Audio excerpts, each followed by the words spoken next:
Então, a gente sempre trabalhou, e o Herbário trabalha com isso, a gente sempre trabalhou tratando a braquiária como invasora, e a gente muito interessado em saber sobre a biodiversidade do cerrado, e achando que isso aqui é um cerrado degradado, ou não tem valor de conservação. Então, todos os ambientalistas no Brasil, os ONGs, eles acham que isso aqui é área degradada, né? Ele precisa ser intensificado porque não tem mais valor de conservação.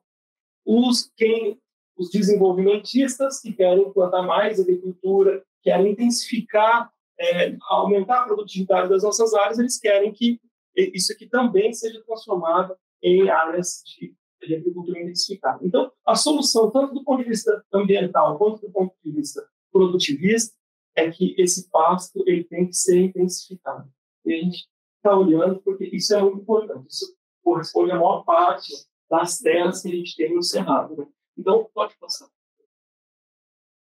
Eu acho que eu tenho...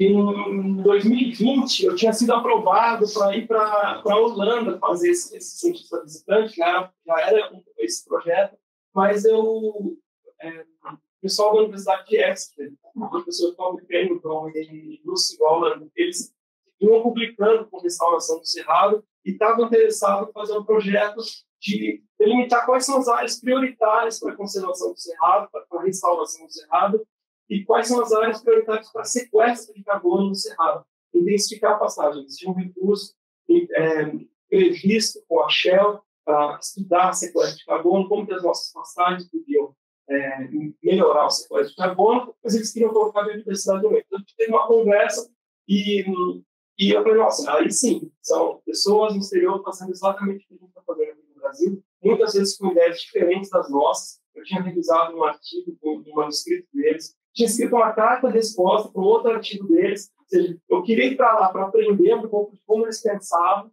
e também poder influenciar como eles pensam. Então, tinha uma espécie de uma dubiedade do que eu queria fazer lá. Eu convencer eles de muita coisa que eu achava que não estava bom e queria que eles também me passassem o conhecimento deles, porque a especialidade deles é especialmente biodiversidade e ecossistêmicos também.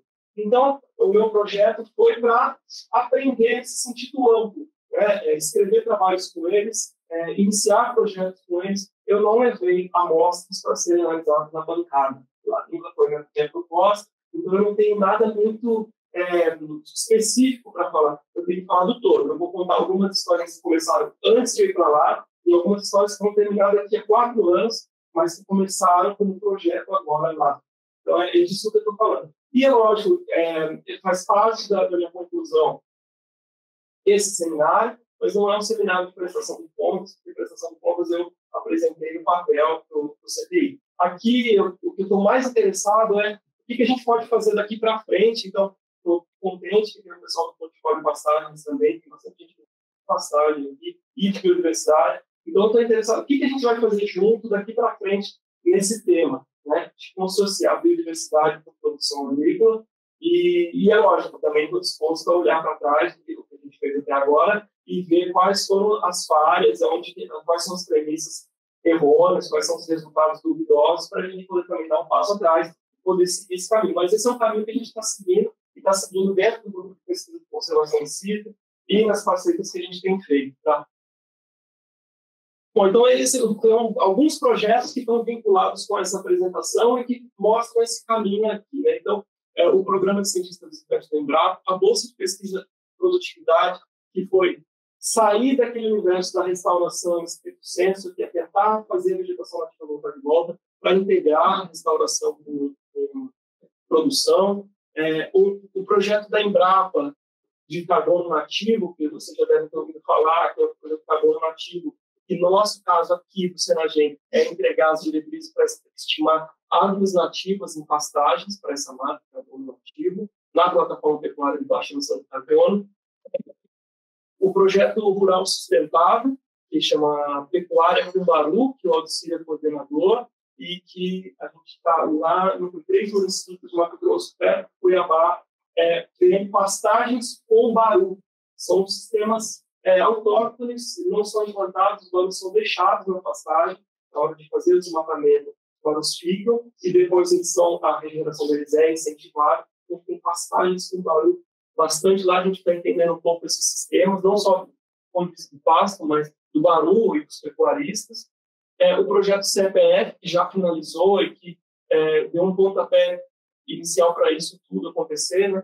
Foi ir para campo, mapear as áreas, saber as motivações dos pecuaristas, mapear a regeneração natural, e foi a tese de doutorado da Tamires, que agora está trabalhando em Embrapa Cerrado com o Felipe e com o Sano. E agora esse projeto que a gente começa, na verdade, desde setembro, a Embrapa está com a minuta de contrato. Vamos ver quando a gente começa esse projeto. Então, um pouco da motivação, da onde a gente saiu, por que a gente entrou nesse negócio, né? Se a gente puder colocar qualquer área agrícola nessa figura, produção agrícola e integridade ecológica é o quão longe a gente está do sistema de referência em termos de composição de espécies, de estrutura, biomassa, por exemplo, e de funcionamento desse ecossistema. Então, se a gente posiciona as nossas áreas nesse espectro aqui, a gente tem uma área degradada, produtiva, uma área conservada, que tem alta integridade ecológica, mas não produz, e os sistemas integrados, sistema agroflorestal, pastagem nativa, sistema seminatural, o sistema agro-serrapense, não sei qual que a gente gosta ou não gosta desse termo. E quando a gente leva uma área degradada para uma área conservada, a gente está fazendo restauração ecológica. Quando a gente sai de uma área degradada e busca um sistema integrado, a gente está fazendo restauração produtiva. Quando a gente tem uma área produtiva e tenta complexificar, a gente está fazendo intensificação sustentável ou intensificação ecológica. Intensificação sustentável virou uma palavra, um conceito, que é apenas colocar bastante adubo, reformar o solo, aumentar a produção. Mas isso não é a intensificação sustentável do jeito que ela foi pensada e publicada. Agora não tenho o nome da artigo aqui na cabeça. A intensificação sustentável, ela abrange a intensificação ecológica. Ela abrange a gente utilizar elementos da biodiversidade para fazer a intensificação do sistema. Então, isso é, sim, fazer intensificação sustentável. Isso aqui tem sido muito falado no Brasil. A gente tem feito muito isso, o Brasil tem avançado muito. É a escola comum de como fazer restauração. Se faz muito, a gente sabe fazer muito, apesar de, em termos de área, isso não aparece no mapa. Isso não aparece em nenhuma plataforma, as áreas restauradas. Aparecem áreas de regeneração natural na Amazônia, as capoeiras, mas aquilo não tem necessariamente intencionalidade. Então, a restauração é algo que não aparece no mapa ainda, apesar de a gente ter construído muito conhecimento nisso. Já esses dois temas aqui, gerar sistemas integrados, a gente precisa aprender muito mais sobre isso. Então, por estar no Brasil, por estar dentro da Embrapa, eu acho que eu quero seguir essas duas linhas de pesquisa de como colocar a biodiversidade dentro do sistema de produção. Então, vou falar aqui, acho que nos próximos 30 ou 40 minutos, sobre as pastagens como necessidade de conversão em usos sustentáveis, a degradação de pastagens no cerrado, o que a gente sabe, o que a gente não sabe, recuperação de pastagens, o que se faz e o que a gente ainda pode fazer, a classificação e a caracterização de pastagens, que inclui o componente da vegetação nativa, e depois um pouco sobre o que a gente pretende fazer nos próximos 4 anos aqui. E eu acho que é isso que eu gostaria de provocar no debate, o que a gente pode fazer nos próximos anos.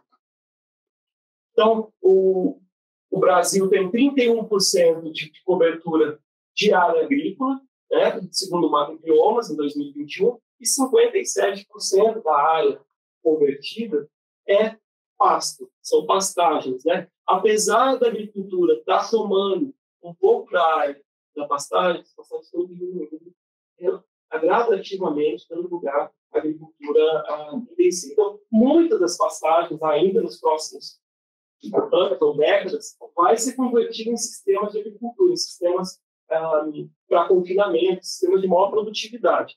Muitas das pastagens, mas não todas. E para o cerrado, que é o nosso assunto aqui hoje, a figura é mais ou menos parecida. Então, 23% do cerrado é pastagem, isso dá 65% das áreas que foram convertidas. 65% das áreas do cerrado já convertidas são pastagens, né?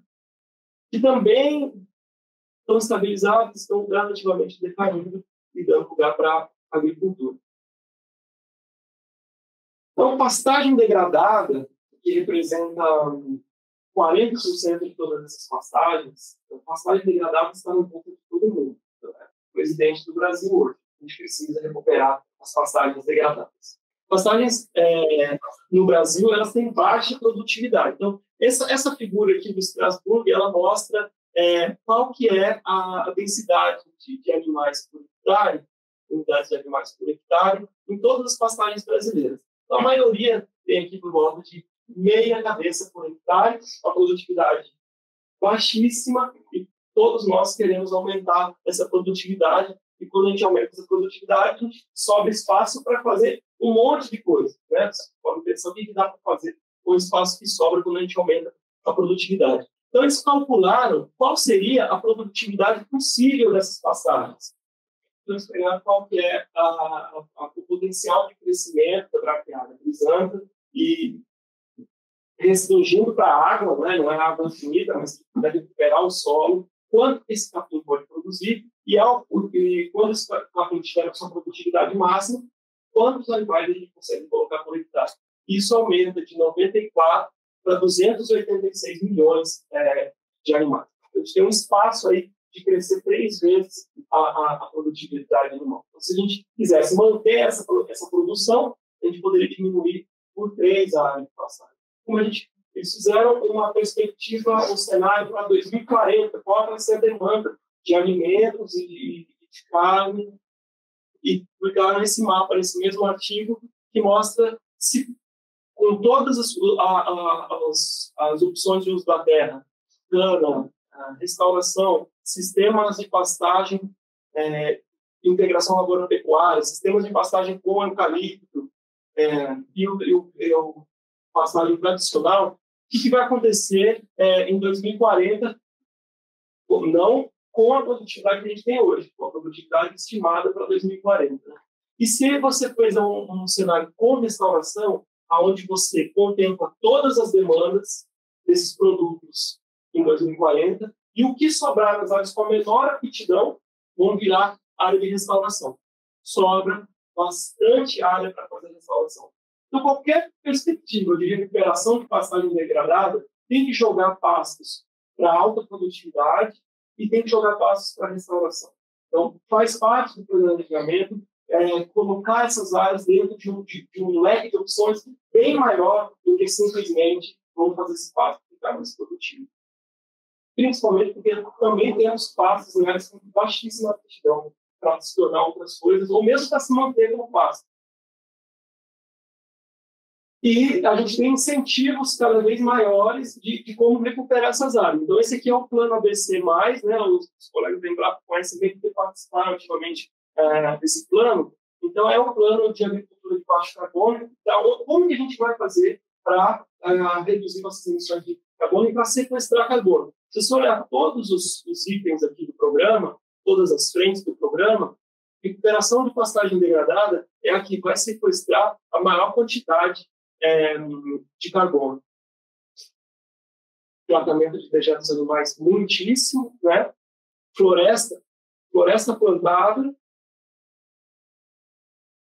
e recuperação de pastagem degradada. E floresta plantada vai ser plantada em cima de pastagem. E o plano de recuperação da vegetação nativa do Brasil, que agora está sendo retomado, que pretende restaurar 12 milhões de hectares para cumprir com as metas do Brasil de redução das emissões de carbono, a NDC. Está aqui, então, as áreas de déficit de APP e reserva legal, que são as áreas disponíveis para fazer restauração, em teoria. Então, você tem 17 milhões de hectares dentro dessas áreas, que recupera 12 milhões de hectares. Isso vai contribuir, em grande parte, com a contribuição do Brasil para a redução de emissão de carbono.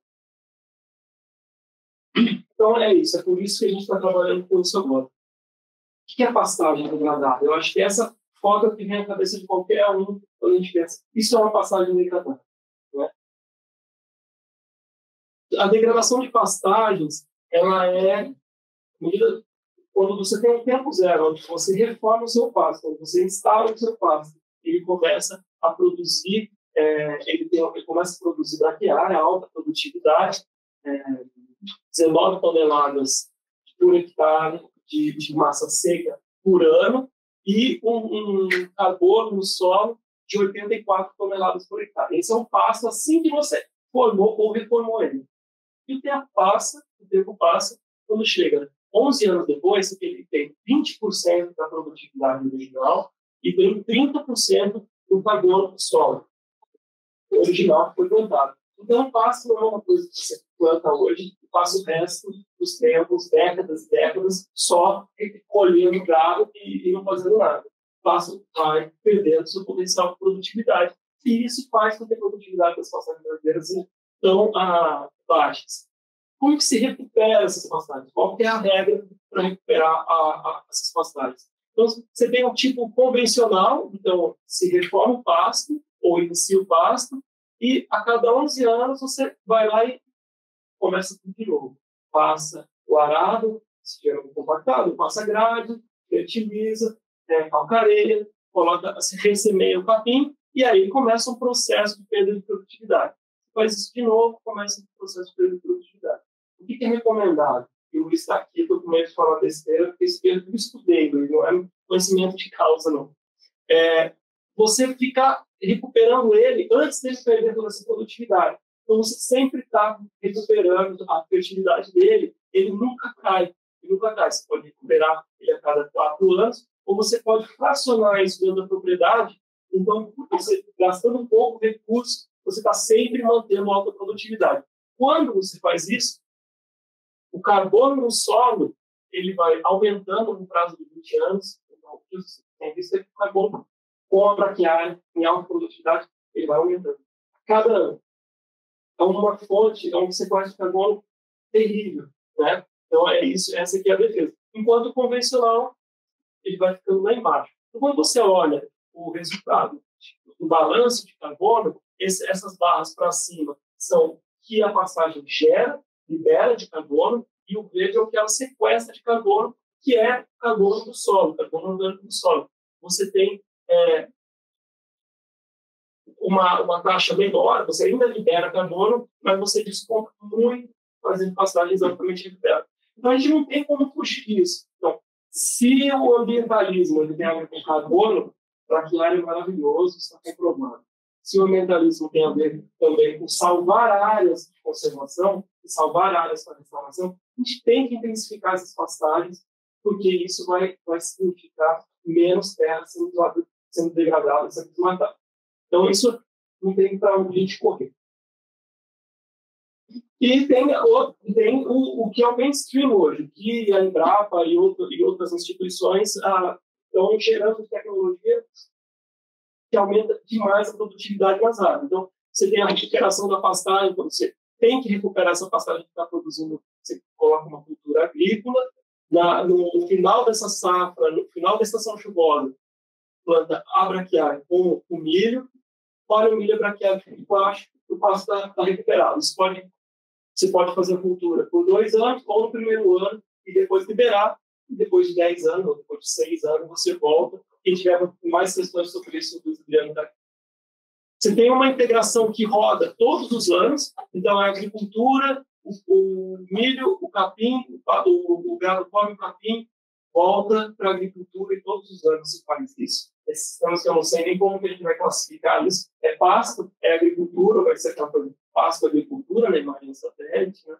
O Sam está aqui também para responder isso. E a integração lavoura-pecuária-floresta, que é algo mais permanente, planta agricultura, planta as árvores, que é teca, e vai plantando agricultura debaixo da teca, até que elas escapam do pisoteio, do gado, e aí assim, você pode uma cultura de pastagem permanente. Tem um monte de outros sistemas que não são bem descritos, não são bem estudados, não são adaptados, desenvolvidos, evoluídos, porque a gente não pensa sobre isso. Mas esses sistemas existem, eles estão sendo feitos. E não se chama, né, o agricultor que tem esse sistema aqui, que é pequi por pasto, que ele desenvolveu, ele não teve assistência técnica, ele desenvolveu o método de semeadura, de quebra de violência, sem assistência nenhuma, e procurou fazer um negócio dele de vender um pouco de pequi. Esse sistema existe e é um ponto luminoso para a gente, a partir daí, começar a pensar no que a gente pode fazer com as nossas pastagens. Né? Esse é o sistema lá do Mato Grosso que a gente está com esse projeto com o CIR, e existem, são sistemas vigentes. Pouquíssimos, claro. Até a gente também. A gente estudou muito pouco, é isso que a gente quer fazer agora. Qual é o papel dessas árvores, dessas pastagens? Qual é o papel dessas árvores para esse gado? Qual é o papel dessas árvores para o proprietário rural? E os sistemas seminaturais. A gente vê isso no oeste da Bahia, a gente vê isso em Minas Gerais, são geraizeiros e outras comunidades tradicionais que soltam o gado no cerrado. E também grandes pecuaristas, por exemplo, a Fazenda Sucupira da Embrapa Senadinho, solta o gado no cerrado na estação, no início da estação chuvosa, enquanto os pastos se recuperam. Então, o cerrado faz parte do sistema de pecuária em qualquer tamanho de propriedade. A reserva legal é usada para pastoreio de pasto. A gente não fala sobre isso. Eu não sei qual a opinião dos ambientalistas sobre o gado na reserva legal. Na verdade, eu sei um pouco da opinião. E a restauração ecológica. Parte dessas passagens vai virar restauração ecológica. Né? Pode, deve e vai virar restauração ecológica. A gente também investiu muito pouco conhecimento para fazer isso. Como fazer um cerrado e não fazer um plantio de árvore.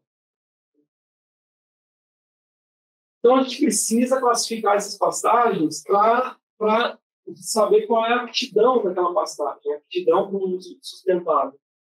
Do ponto de vista agronômico, isso aqui é uma pastagem degradada, isso aqui é uma pastagem produtiva, isso aqui é uma pastagem degradada. É assim que o agrônomo no campo vai chamar isso aqui. A gente pode chamar isso aqui de degradação agronômica, isso aqui de degradação biológica, mas ainda assim a gente está chamando isso aqui de degradação. E o remédio geralmente é o mesmo, né? Matar a planta daninha, fertilizar, ocupar o espaço com a planta que a gente tem intenção de cultivar. E, do ponto de vista do sensoramento remoto, eu tenho uma hipótese aqui, porque não foi respondido ainda, mas isso aqui é classificado como pastagem degradada, isso aqui é classificado como pastagem produtiva, e isso aqui eu acho que vai ser muitas vezes classificado como pastagem produtiva, porque o sensoramento remoto classifica isso com base no NDVI, com base na atividade fotossintética. E essas árvores, essa regeneração natural, também faz fotossíntese. Né? Então, é importante porque a gente vai entender quais são os serviços ecossistêmicos em cada tipo de pasto, para entender qual é o custo da recuperação da pastagem, para entender qual é o custo e a previsibilidade da restauração. Então, é lógico que aqui vai ser muito mais fácil fazer restauração do que aqui, ou do que aqui. E o custo e a previsibilidade da implantação do sistema silvopastorista, né? Que é o carbono nativo, a marca carbono nativo da Embrapa. Aqui está pronto o sistema, né? Não tem um custo de implantação. Como que a gente tem? Quais são os melhores mapas de pastagem degradada no Brasil hoje? Que é o pessoal do LAPIG que tem feito.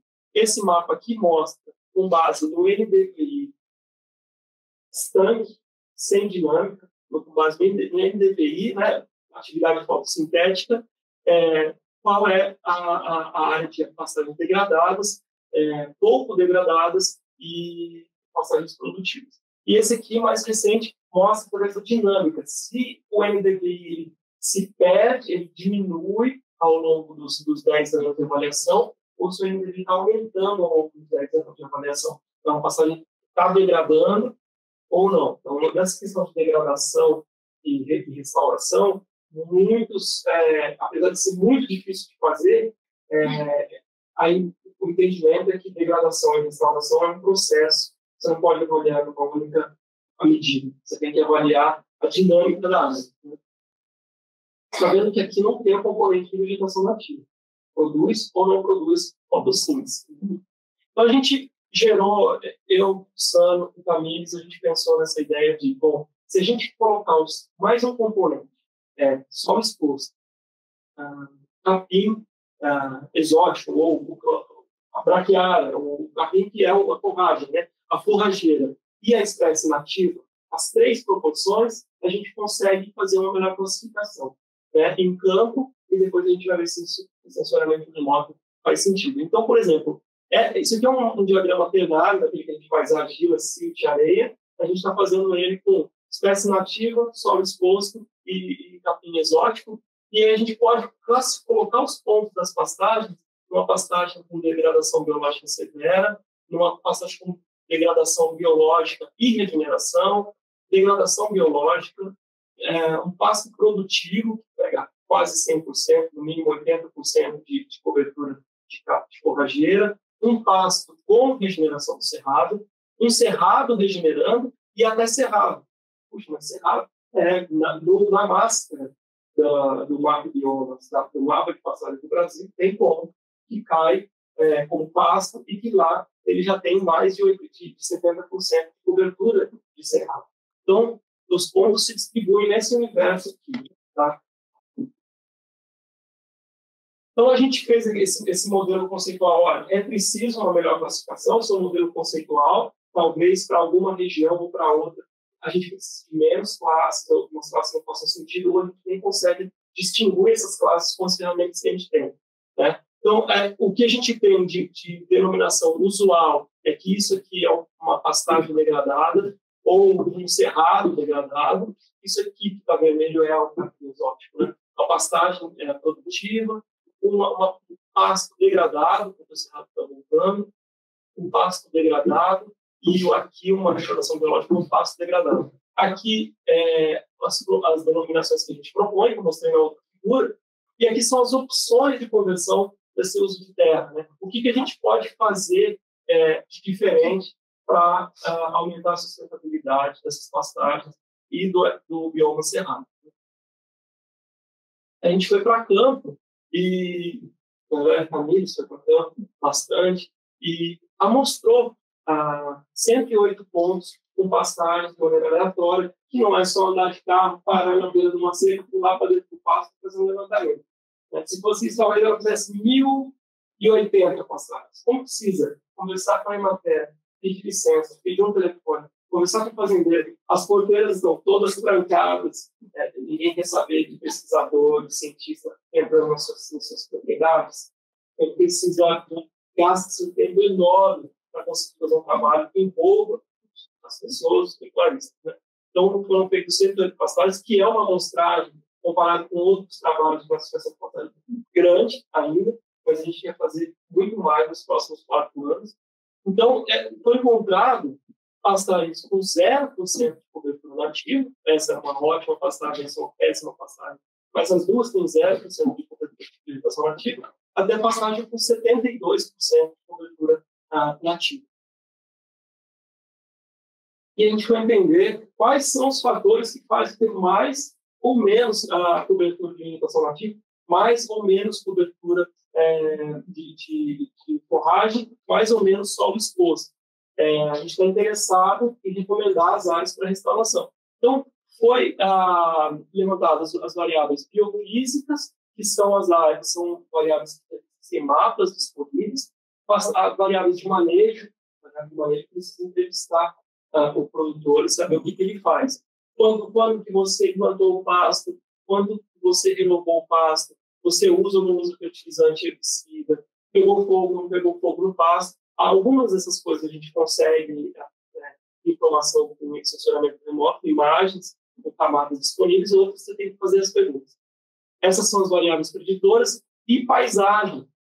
Está muito interessado nisso, porque para a floresta, a complexidade da pastagem, quanto mais vegetação nativa você tem, mais você consegue, mais a velocidade de regeneração natural ou o potencial de regeneração natural. A gente já tinha essa ideia que para a savana isso não iria funcionar bem, porque a regeneração natural está baseada na rebrota das espécies que sempre estiveram lá, né? Então, essas linhas mostram as conexões. A gente desmonta o cerrado em tipos de formas de vida, porque cada tipo de forma de vida tem uma característica de regeneração natural, um comportamento. Então, você tem espécies lenhosas, capins nativos e ervas nativas, cada uma tem um mecanismo diferente e é afetada de maneira diferente, mas depois a gente tem o total dessa cobertura. E as fisionomias florestais também. A gente encontrou o que a lógica dizia. Ambiente, lugares mais secos têm mais regeneração, porque a braquiária, o capim exótico, não prolifera tão bem, então a produtividade é muito baixa, deixa espaço para as plantas nativas. Lugares mais secos também tem pessoas mais pobres, pessoas que usam esses outros recursos nas pastagens e que também não têm um poder de transformar completamente essas pastagens. E o manejo, né, que está atrelado também às condições ambientais, mas ele por si já passou. Essas coisas explicam o potencial de regeneração natural. E agora, é importante a gente saber o que explica o potencial de regeneração natural. Mas, para fins de políticas públicas, a gente precisa entregar um mapa para as pessoas. Está aqui o mapa do potencial de regeneração natural. A gente está elaborando, amigos aqui em público, talvez ajude, que é usar não as variáveis de entrevista, porque as variáveis de entrevista a gente não tem para todas as variáveis. É uma variável que a gente tem que usar somente as variáveis que existem camadas disponíveis. E aí entrou uma variável que, na falta da gente estar em campo e olhando quanto tem de cobertura de braquiária, de forragem, a gente usa esse índice de vigor de pastagem, que ajudou a gerar um mapa baseado em preditores, não baseado em sensoriamento do mundo. Então, aí uma coisa que a gente precisa fazer, puxar a orelha do Sano agora, que é gerar um mapa desse com base no sensoriamento do mundo. Como que a gente faz um mapa, não com base em variáveis explicativas, né? Quando a gente vai lá, eu falei de separar os componentes da vegetação. Uma coisa é a regeneração natural, que você pode estimular para vir a restauração, pode estimular para que se torne sistema de pastoril, mas tem as pastagens que estão muito bem, com 100% de cobertura de braquiária, altamente produtivas, e que ainda tem as árvores. Então, as árvores é uma questão, um item totalmente desacoplado da regeneração natural. Você tem árvores com alta regeneração natural, sem água, aí com baixa regeneração natural, com muita água, não tem relação. Então, você tem, por exemplo, um pasto desse aqui, que não tem regeneração natural, mas tem um monte de árvore.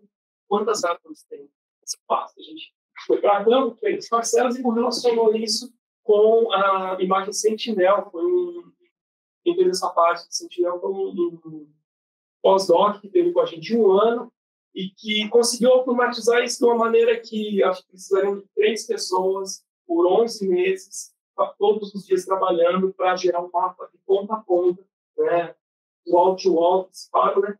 Os hotspots, onde estão as passagens com a nativa que a marca carbono nativa pode atender, que podem acessar no futuro um selo de conservação da natureza, porque possui, por exemplo, mais de 10% de formas, etc. Né? Então, fez um mapa baseado em amostras, né? Os pontos pretos são as amostras, sensoramento menor, mas vai ser muito legal se puder, pelo menos para regiões menores, 3 municípios, como a Mato Grosso, os hotspots, a gente tem um mapa completo das árvores.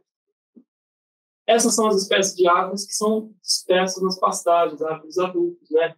Aroeira, pequi, sucupira branca, sucupira preta, são árvores todos prezam, né?